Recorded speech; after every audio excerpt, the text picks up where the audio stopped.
So let's choose a color that is suitable, good for our eyes. Okay. Okay, so last time we discussed a combinatorics problem, right? Do you remember that? And the combinatorics problem that we were talking about is that suppose that we have, say, n atoms. So these are all distinct atoms. And they can accept a quanta of energy or not. So in some sense, they are like fermions or something like that. So, so we have, say, R quantas of energy, which so these are R quantas of energy. And the question is, how many ways can we, how many different configurations can we have? So the assumption here is that these n atoms are distinguishables.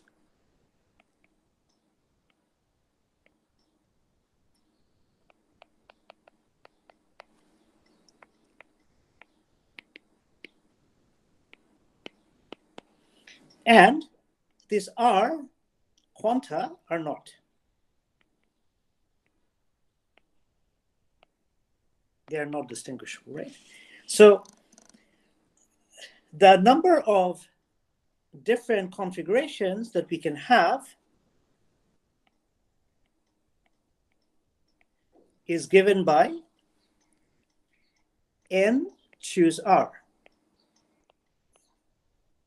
So that's factorial n divided by factorial n, sorry, factorial R, should be factorial R. And this factorial R in the denominator comes from the fact that we have like R is indistinguishable quanta, right? And then we have n minus R factorial, right? So how did this come about? This is because if we naively say that, oh, how many ways can I fill up n spots with, say, R objects, then you would think that there are, say, the first spot can be chosen in n way, then the second spot n minus 1, dot, dot, n minus R plus 1. And therefore, you can fill up the rest and divide it by n minus R factorial. So this should be an R. Right? So that's how this denominator came about. But of course, there's a lot of overcounting here, and that overcounting is taken care of by this factorial R. Okay, so this is how this comes about. So we talked about this last time, and we talked about like looking at some sample numbers, and the sample numbers, so let's make some comments. And always, you want to do a consistency check in physics. If you know of an extreme case where the result is obvious, then you want to make sure that your formula gives you that obvious case. And one of the obvious cases is that if R is equal to n, how many different configurations can you have? Obviously, the answer there is 1. In that case, n choose n is going to be factorial n divided by factorial, the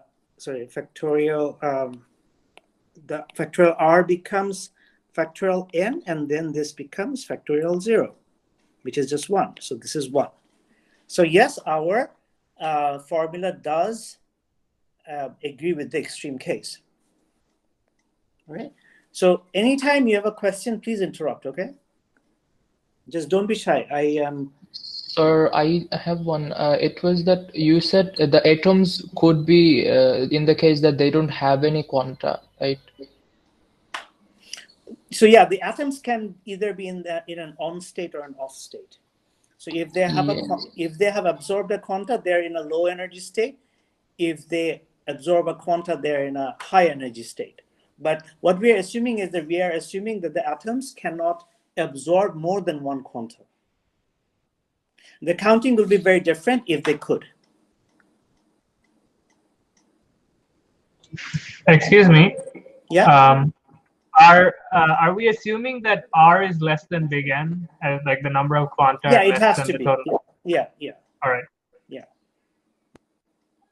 Okay, Nahi, did I answer your question? Yes, sir. Okay. All right. So that's number 2. Let's just look at some typical numbers. If N is say 8 and R is say 3, then omega will be it's 56. Okay. So these are very small numbers. Usually in stat mech, we are dealing with billions and billions and billions of molecules and systems. So for example, it's very if we just we don't have to go that far. If say N is 100 and say R is 25, you can work out that omega 125 is about 2.4 into 10 to the power 23. And so, in typical stat mech systems, for example, if you think of the molecules in a room, there are about N would be of the order of 10 to the power, say, 23.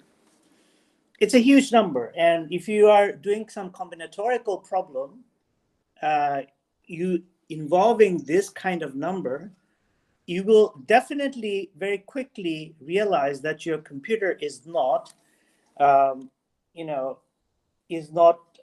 fast enough to do this calculation. So, for example, if you want to do one calculation every second, you will find out that sometimes, your calculations may take longer than the age of the universe, and stuff like that. So you have to do all kinds of approximations. And one of the first approximations that we want to do is for large values for large numbers, we want to approximate what factorial of N is, okay? So we don't need the exact number, For example, for this sort of number, we don't, they may lead to states of some number, say 2 to the power 100, 10 to the power 100. We don't really care about what the prefactor of this is, right? So, we are more interested in the order of magnitude kind of calculation. So, it's better if we can find out an approximate formula for factorial N. So, and statistical mechanics is all about averages. It's all about, it's not about finding the exact, it's really the law of large numbers applied to physical systems. Okay, so I'm not going to go through all the details of the Stirling formula, but but one of the things that you want to do is that whenever you have a large number, instead of working with a large number, a way to kind of tame a large number is to take its log, right? So, so the Stirling formula for log of n factorial is an asymptotic formula, meaning that this formula becomes more and more exact the larger n is, and that's given by this. Okay. Then our formula for the number of allowed states, the log of that is going to be, say, log of you basically allow just apply. You can express this thing now in terms of using Stirling's formula, but log of omega is nothing but log of factorial of n minus log of n minus r factorial minus log of r. Okay, factorial.